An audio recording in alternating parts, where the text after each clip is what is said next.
Ethan gripped Sophie's hand tightly, his pulse hammering as the turbulence rocked the airplane. The low hum of the engine seemed distant, almost drowned out by the panicked whispers around him. Sophie, pale and trembling beside him, looked like a shadow of herself. Her eyes were wide, her chest heaving with shallow breaths. Ethan's heart clenched at the sight of her, his mind racing to process what was happening, what had happened. He had been too late. "We're going to be fine," he whispered, trying to sound reassuring, though his own voice wavered with the weight of the situation.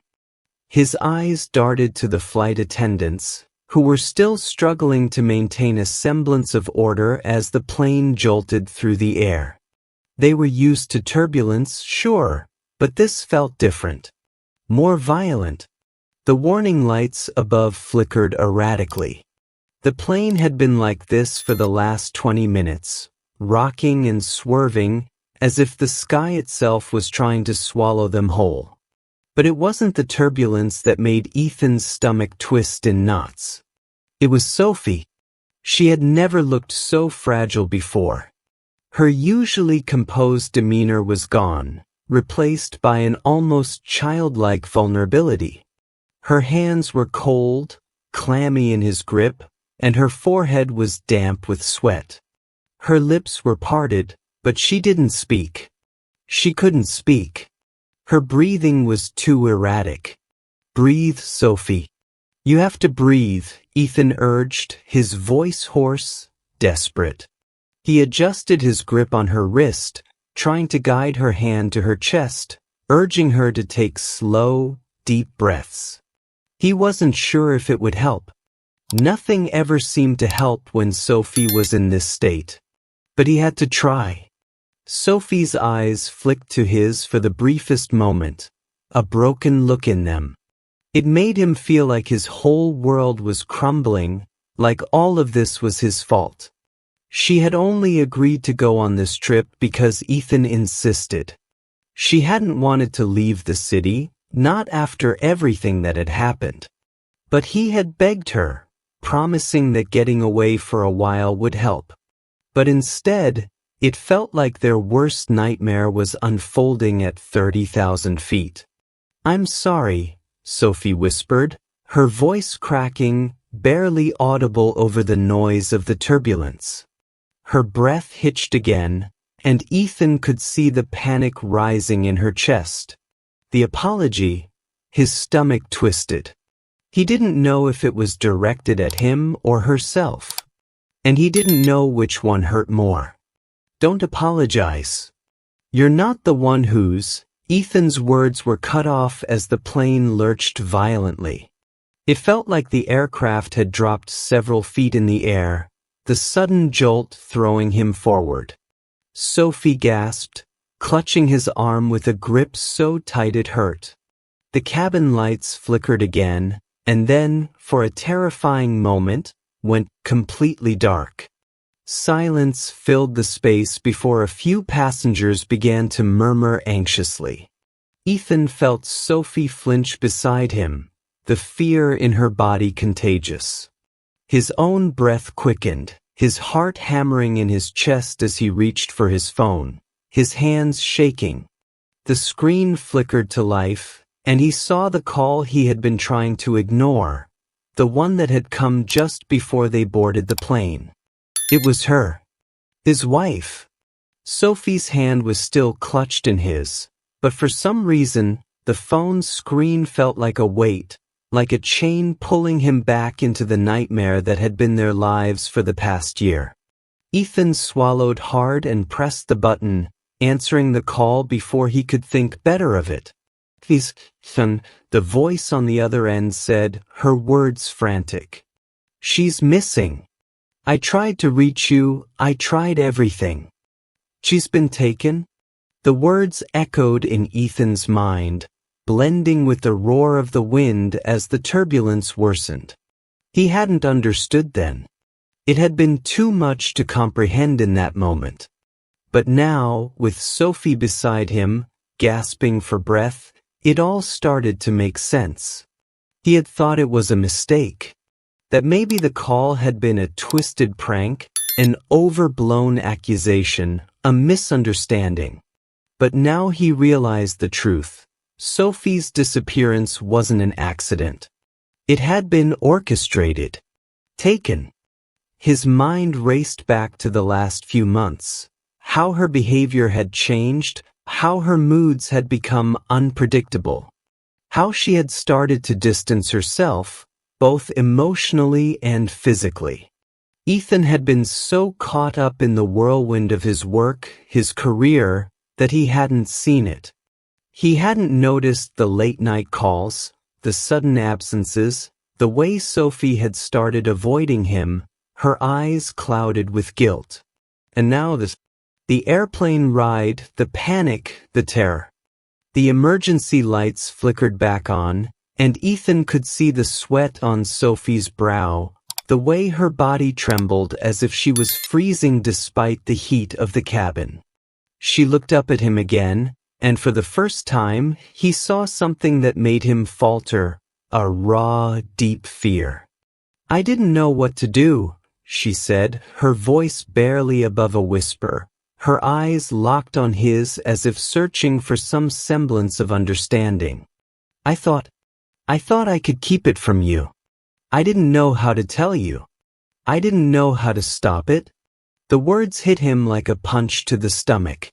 His mind reeled, trying to piece together the fragmented puzzle she had just dropped in his lap. What was she talking about? What had she done?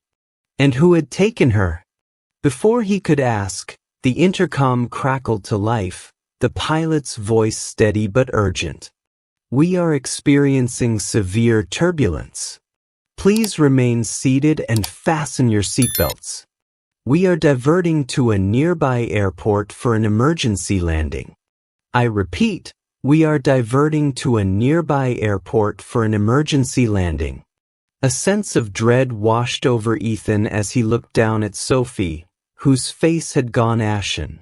Something was horribly wrong, something more than the plane's instability, something that neither of them were ready to face. The emergency landing was worse than anything Ethan could have imagined. As the plane banked sharply to the right, Sophie's grip on his hand tightened to the point of pain. Her eyes were wide, her pupils dilated in terror, but she said nothing. She didn't need to. Her body told the story. The plane groaned as it descended, the engines roaring louder than ever, but the ground came up too fast. Ethan held Sophie against him, his other hand gripping the seat for stability as the aircraft shuddered violently, its wheels making contact with the tarmac in a bone-jarring impact. The force of the landing threw them forward, and Ethan felt his heart in his throat, his body held by nothing but Sophie's trembling form. And then, the moment they had been dreading, the screeching halt as the plane came to a stop on the runway. The emergency exit doors were already opening before the plane had fully settled, and the rush of air from outside flooded the cabin. Paramedics were waiting by the tarmac, their trucks flashing red and blue as they rushed forward, but Ethan didn't wait.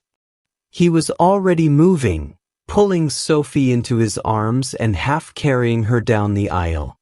Her legs buckled under her, but he held her up, his mind swirling with the chaos of the moment. No words were spoken between them as they made their way toward the emergency medical teams. It was a silent agreement that whatever was about to happen would change everything. But even in that silence, a question gnawed at Ethan's mind, a question that he didn't want to answer, but that had been waiting for far too long. What had Sophie done? Ethan's breath was ragged as he moved swiftly down the airport tarmac, Sophie's fragile body limp in his arms. The paramedics were beside him, their faces grim as they worked to stabilize her. The harsh whir of emergency vehicles filled the air, and the flashing lights reflected off the wet runway, making everything feel surreal.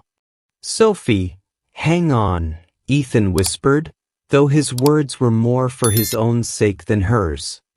His mind was a blur of confusion, anger, and fear. What had she done?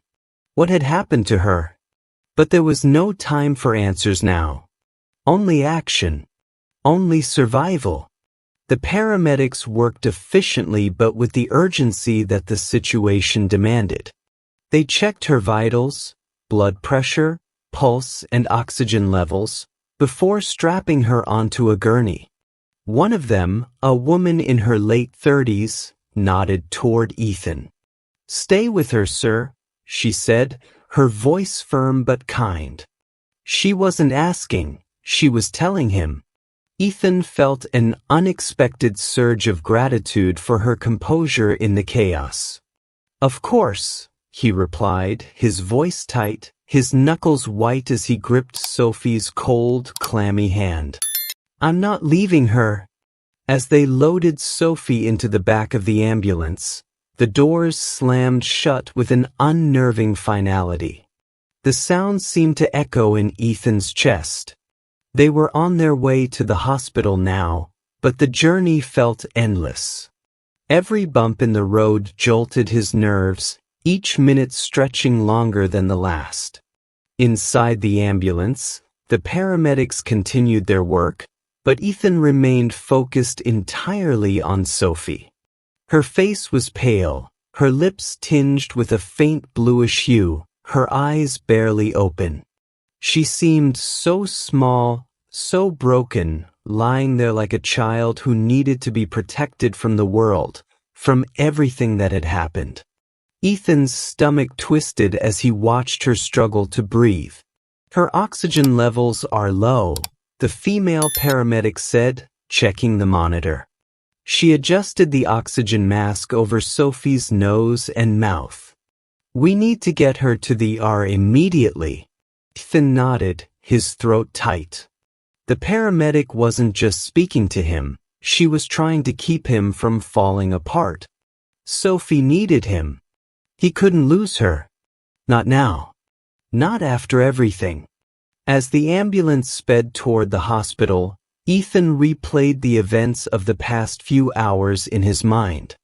Sophie's frantic apologies. Her fragile confessions. He could still feel the weight of her words in his chest. What had she done? Who had taken her? Had he missed something? He thought of the phone call, the one that had come just before they boarded the plane. He had thought it was a mistake, but now it felt like a cruel premonition. Sophie's face, her expression when she said, "I didn't know how to stop it," haunted him.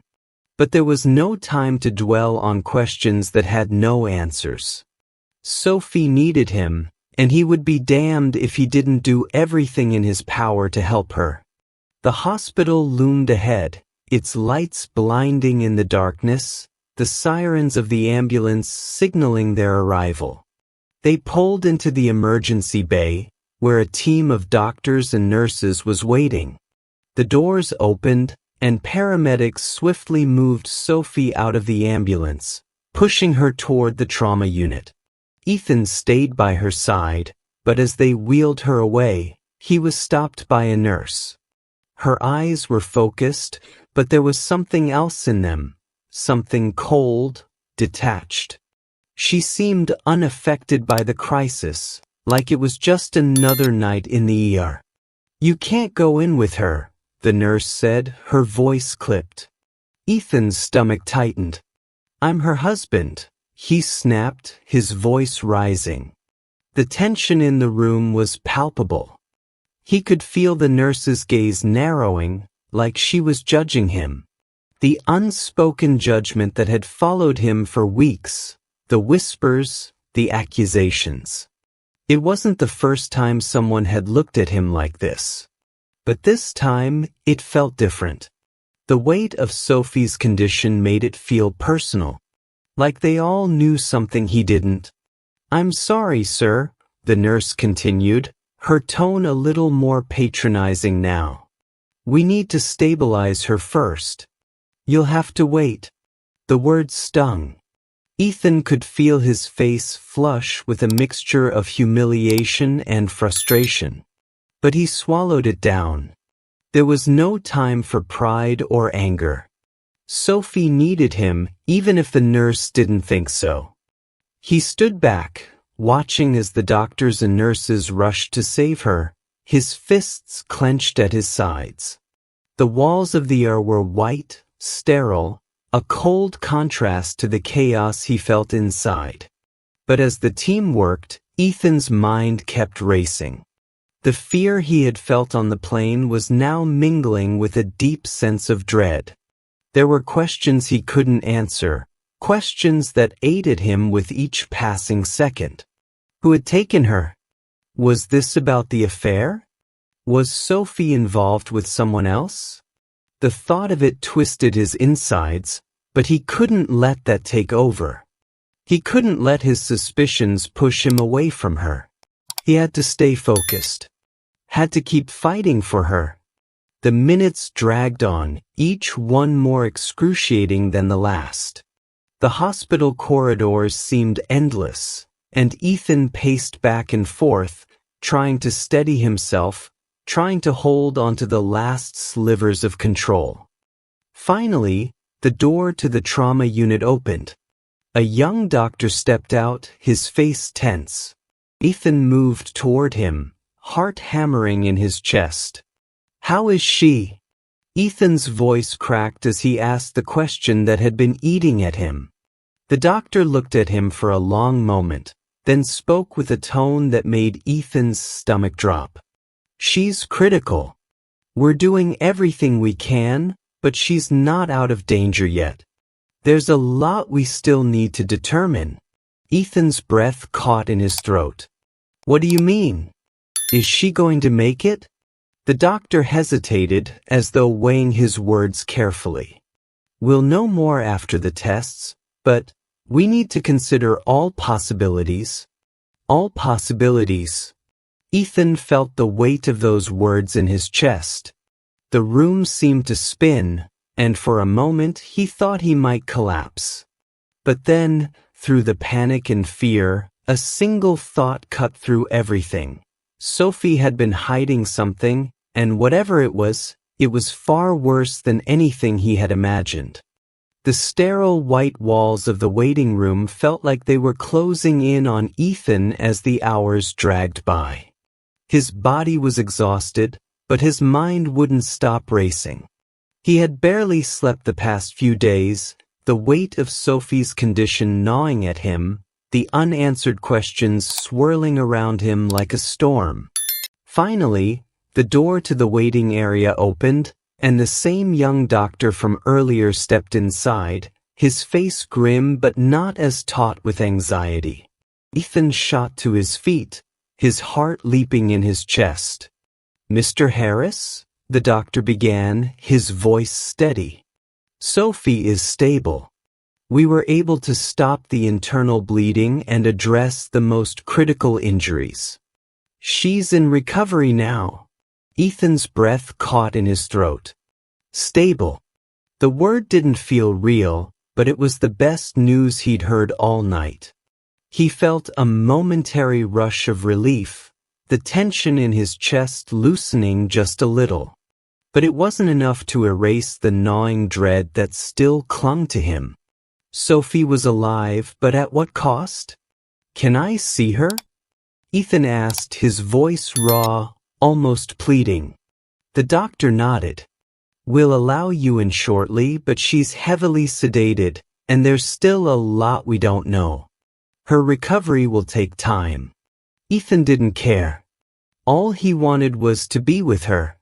He followed the doctor down the hallway, his footsteps echoing in the silence, each one heavy with the weight of what lay ahead. When they reached the recovery room, the door swung open, and Ethan stepped inside. Sophie was lying on the bed, her face pale but peaceful. The monitors beeped steadily, reassuring him that her heart was still beating, her lungs still working.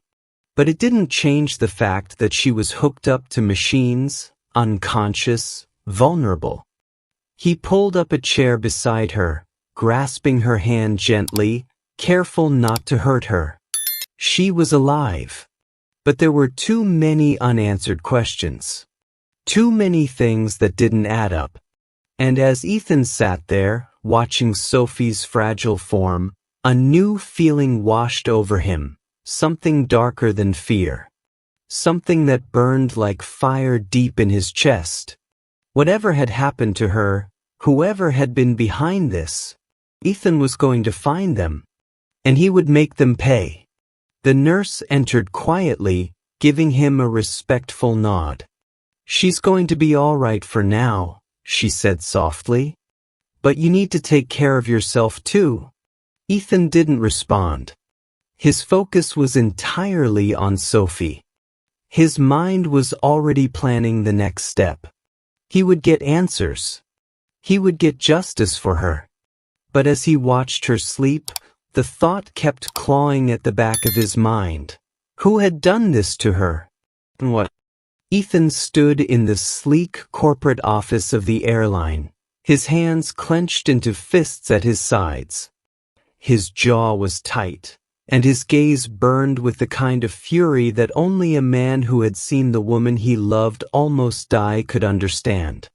The sterile, glass-walled room felt suffocating, as though the very air was conspiring against him. He had demanded a meeting with the airline's CEO, and after hours of waiting, they'd finally let him in. But Ethan wasn't here to listen to excuses or to receive hollow apologies. His eyes were fixed on the middle-aged man sitting across from him, an oily smile plastered on his face, his suit too expensive to be comfortable. "We've reviewed the situation thoroughly, Mr. Harris," the CEO began, his voice smooth but defensive. "We understand your concerns, and we regret the inconvenience this incident has caused.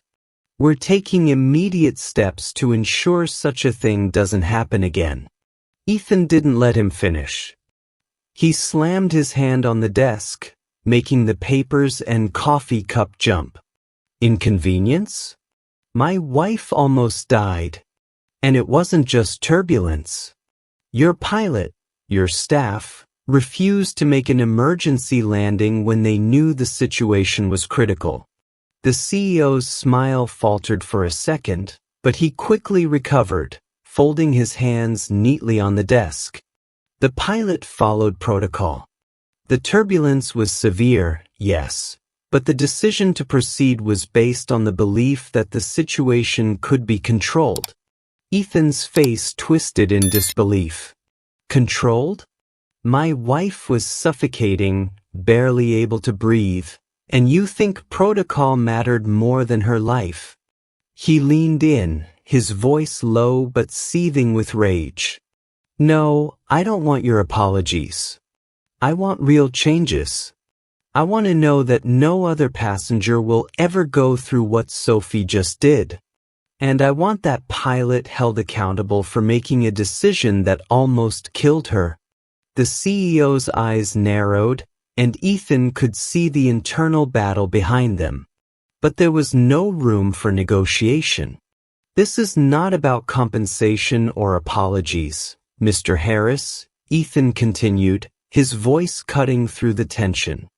"I want policies that prioritize lives, that mandate emergency landings when a passenger is in crisis.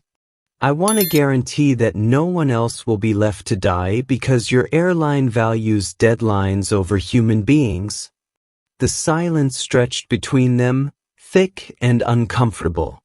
The CEO shifted in his seat, clearly unaccustomed to such direct confrontation. "You can't change policies overnight," the CEO finally muttered, his tone defensive. "There are protocols in place." "I don't care about your protocols," Ethan snapped. "I care about Sophie. She almost died because your pilot didn't have the courage to act when it mattered. Your company needs to be held accountable for that." The tension in the room was palpable. For a moment, it felt like the CEO was about to backpedal, But then he finally spoke. "I'll look into it. But you'll have to understand the complexities of aviation law. We can't just make sweeping changes because of one incident." "One incident?" Ethan repeated, his voice a low growl. "You don't get it. Sophie was one person, but there are hundreds of people who fly with you every day. And if I have to burn your company to the ground to get justice for her, I will." The CEO's eyes flicked away, his confidence faltering, but it wasn't enough. Ethan could see right through him. His wife's near-death had shattered everything, and he wasn't leaving until something real changed. Ethan stood up, a fire in his eyes. "I'll be in touch with the media. The world will know how your airline treated its passengers, how it treated my wife." As he turned to leave, the CEO made one last attempt. "Please, Mr. Harris." "No," Ethan said, cutting him off, his voice cold. "The time for talking is over." And with that, Ethan walked out of the office, his resolve hardening with each step. This fight was far from over. He would make sure the world knew the truth, and he would make damn sure Sophie's ordeal was not in vain. The days after Ethan's confrontation with the airline CEO felt like a whirlwind. The media coverage exploded, and Sophie's story, the story of a woman left to suffocate while an entire flight crew failed to act, captured the public's attention in a way neither of them had anticipated. Headlines blared across every major news outlet. "Passenger left to die in sky. Airline's failure to act sparks outrage." Ethan's phone was constantly ringing, reporters pushing for more details, strangers offering their condolences, others demanding answers. The online petitions grew in number, and soon, protests formed outside the airline's corporate headquarters. Social media exploded with fury. Hashtags like #JusticeForSophie and #AirlineAccountability trended for days, as thousands of voices came together, demanding action. But the most significant development came in the form of a statement issued by the airline itself. Under the pressure of the public outcry, the airline was forced to act. Captain Lucas Grant, the pilot who had refused to make an emergency landing despite knowing the severity of Sophie's condition, was terminated. The airline issued a formal apology and announced an immediate overhaul of its policies. Mandatory retraining would be implemented for all flight crews, emphasizing passenger safety, emergency response, and the absolute necessity of prioritizing lives over schedules. Ethan watched the announcement with a mix of satisfaction and disbelief. It was a small victory, but it was a victory. The change in policy was a direct result of his unyielding demand for justice. He had fought for something bigger than just his wife. He had fought for all the other passengers who might have been ignored in the same way. Yet, as the airline scrambled to clean up its image, the tension didn't fully dissipate. In a private conversation with one of the reporters, Ethan learned that the airline had been grappling with complaints about poor decision-making and lapses in safety protocols for years. Sophie's case had merely been the straw that broke the camel's back. The revelation made Ethan sick to his stomach. The company had known there were cracks in the system, but it had taken the potential death of a passenger to force them into action. He couldn't help but feel humiliated by how long it had taken for people to take notice, for policies to change. The public outcry was loud, but it had only come after the damage was done. Ethan sat beside Sophie, who was still recovering, her body weaker than before but her spirit slowly returning. He'd been by her side constantly, helping her regain some semblance of normality, even if that meant dealing with her guilt and shame. Sophie still hadn't fully explained the events that led to her crisis, and the tension between them remained thick, like a cloud neither dared to address. "I'm proud of you," Sophie said one evening, her voice hoarse but sincere. "What you did, it's more than I could have ever hoped for." Ethan was silent for a moment, his gaze fixed on her. "It wasn't just for you," he said quietly. "It was for everyone. For anyone who could have been in your place." She squeezed his hand, her eyes wet. But Ethan could see the guilt still gnawing at her. Whatever had happened in those final hours before the flight, he knew it wasn't just a medical emergency. There was something Sophie had hidden from him, something that still hung between them like an unsaid truth. Despite the public victory, the changes at the airline, and the widespread support, Ethan couldn't shake the feeling that this wasn't over. It wasn't just about the system. It was about Sophie.